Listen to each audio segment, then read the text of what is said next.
Friends, welcome to our YouTube channel education right. So I hope आप सब ठीक होंगे।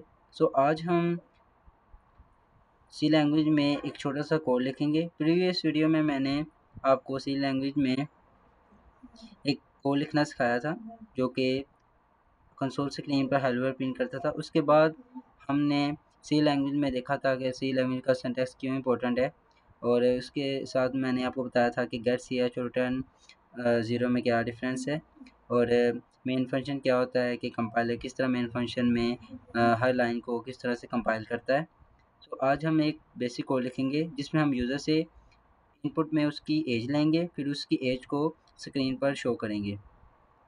इस कोड को लिखने के लिए सबसे पहले मैंने जैसे पिछले कोड थे, मैंने इसमें भी हेडर में लाइब्रेरीज़ को ऐड कर लिए। उसके बाद मैंने एक इंट मेन फंक्शन क्रिएट किया है और गेट सी एच को पहले से लिख लिया है। अब हम क्रिएट करेंगे। वैसे अगर हम इधर प्रिंट एफ को लिख के उसके अंदर स्टेटमेंट लिखेंगे तो हम यूज़र से उसकी वैल्यू नहीं ले पाएंगे, बल्कि सिर्फ हमें उस स्टेटमेंट के अंदर जो हम कोई भी टेक्स्ट लिखेंगे वो हमें कंसोल पर शो हो जाएगा। बट इस केस में हम यूज़र से इनपुट भी लेनी है। हम क्या करेंगे, प्रिंट एफ के साथ स्कैन एफ को भी यूज़ करेंगे, और हमने इस वैल्यू को कहीं पर सेव भी करना है। सबसे पहले हम एक वेरिएबल डिक्लेयर कर लेंगे। अब इस कोड में एक न्यू कॉन्सेप्ट है जो कि है वेरिएबल। अब वेरिएबल क्या होते हैं? किसी भी प्रोग्रामिंग लैंग्वेज के अंदर वेरिएबल जो होते हैं वो यूज़ किए जाते हैं डाटा को सेव करने के लिए। सबसे पहले मैं आपको यहाँ पर वेरिएबल डिक्लेयर करके दिखाता हूँ। Int age, just int age लिखने से एक एज नेम का वेरिएबल डिक्लेयर हो गया है। अब मैं आपको समझाता हूँ कि ये वेरिएबल करेगा क्या। अब एज नेम का एक वेरिएबल मेरी मेमोरी में डिक्लेयर हो गया है जो कि इंटीजर वैल्यू को सेव करेगा, क्योंकि मैंने इसकी डाटा टाइप इंटीजर रखी है। अब डाटा टाइप क्या होती है? डाटा टाइप किसी भी वेरिएबल की वो टाइप होती है कि जो कि डिफाइन करती है कि इस वेरिएबल के अंदर किस टाइप का डाटा सेव होगा। अभी मैंने इन टाइप का वेरिएबल डिक्लेयर किया है, इसका मतलब है कि इसके अंदर कोई ना कोई न्यूमेरिक वैल्यू ही सेव होगी। अब इसके बाद मैं एक प्रिंट स्टेटमेंट क्रिएट करूँगा जिसके अंदर मैं लिखूँगा एंटर योर एज हेयर। मैंने यहाँ पे एक स्टेटमेंट लिख ली है। इसके बाद मैं लिखूँगा सेमीकोलन।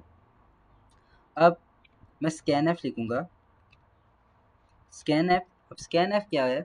जैसे कि प्रिंट एफ है वैल्यू को डिस्प्ले करने के लिए, स्कैन एफ है वैल्यू को गेट करने के लिए। मैं स्कैन एफ लिखूँगा। स्कैन एफ के आगे मैं स्क्वायर ब्रैकेट लगाऊंगा। इसके अंदर मैं ऐड करूँगा फॉर्मेट स्पेसिफायर। अब फॉर्मेट स्पेसिफायर क्या करता है?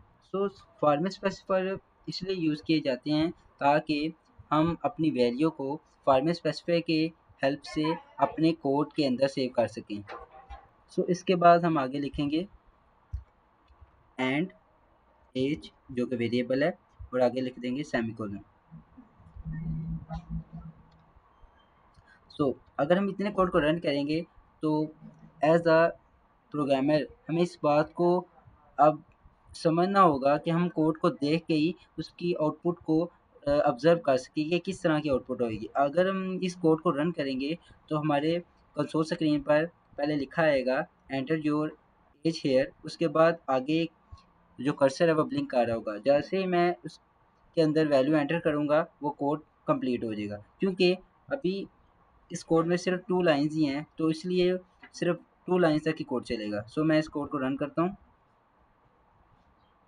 आप देख सकते हैं कि आगे एक कर्सर ब्लिंक कर रहा है, इसका मतलब है कि वो वैल्यू गेट कह रहा है कि वैल्यू मैंने इधर गेट करनी है। मैं इधर कोई भी वैल्यू एंटर कर दूंगा। अभी मैंने वैल्यू एंटर कर दी है। अब ये दोबारा से ब्लिंक कर रहा है। अब मैं दोबारा से एंटर करूँगा और ये कोड कंप्लीट हो जाएगा। इसका मतलब है हमने वैल्यू तो गेट कर ली है। अब इस वैल्यू को हमने अपने कंसोल पर डिस्प्ले भी करना है। इसके लिए मैं क्या करूँगा, दोबारा से प्रिंट एफ स्टेटमेंट लिखूँगा। प्रिंट एफ स्टेटमेंट लिखने के बाद मैं दोबारा से जो प्रिंट एफ स्टेटमेंट के अंदर कर्ली ब्रैकेट जो स्क्वायर ब्रैकेट ओपन करूँगा और इसके अंदर मैं करूँगा your age is. Your age is, उसके बाद मैं आगे फॉर्मेट स्पेसिफायर को दोबारा से ऐड करूँगा क्योंकि मुझे इधर वैल्यू को शो करना है। इसके बाद मैं आगे एज लिख दूँगा क्योंकि ये जो वेरिएबल है इसके अंदर वैल्यू सेव है। मैं इस वैल्यू को जो कि इधर शो होगी मैं इसके आगे लिख दूँगा और आगे सेमीकोलन डाल दूँगा। अब हम इस कोड को रन करेंगे। सो मैं इधर कोई वैल्यू एंटर करता हूँ। सो आप देख सकते हैं कि योर एज इज़ 23, यानी कि मैंने यूज़र से वैल्यू ली, उस वैल्यू को डिस्प्ले कर दिया। अदरवाइज एंटर करेंगे हमारा कोड कंप्लीट हो जाएगा। सो आपको इस कोड को करने में आई होप मज़ा आया होगा, क्योंकि ये फर्स्ट कोड है सी लैंग्वेज में। सो आज के लिए इतना ही। हम नेक्स्ट वीडियो में मैं आपको इसके अलावा और भी कंसेप्ट पर कोड लिखना सिखाऊंगा सी लैंग्वेज के अंदर। सो इस कोड को अपने फ्रेंड के साथ भी शेयर कीजिएगा, इस वीडियो को भी अपने फ्रेंड के साथ शेयर कीजिएगा। सो नेक्स्ट वीडियो में मिलते हैं और हमारे चैनल को ज़रूर सब्सक्राइब कीजिएगा। Thank you. अल्लाह हाफिज़।